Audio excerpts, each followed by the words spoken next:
mõelda Eesti väega taimede peale, siis küüslauk on just üks nendest, mis on tõeliselt väekas. Ehk siis on neid, kes teda kas väga armastavad või väga vihkavad siis pigem selle lõhna pärast, aga iseenesest siin tootearenduse käigus me oleme leidnud ka sellele lahenduse, et ka neile pakkuda.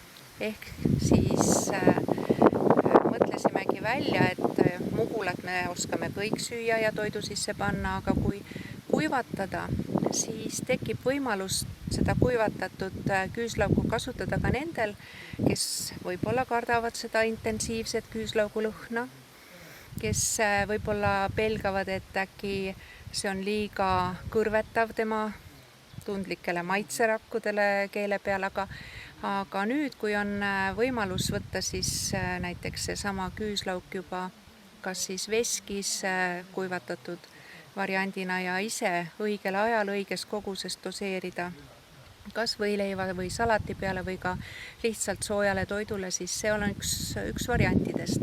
Ja kuna siin, kus me praegu toimetame, ei ole maad eriti palju, siis seda enam me mõtlesime, et kuidas tehagi nii, et saaks võimalikult hästi olla siis hea peremehelik maakasutaja ja samas leida siis ka klientide huvi.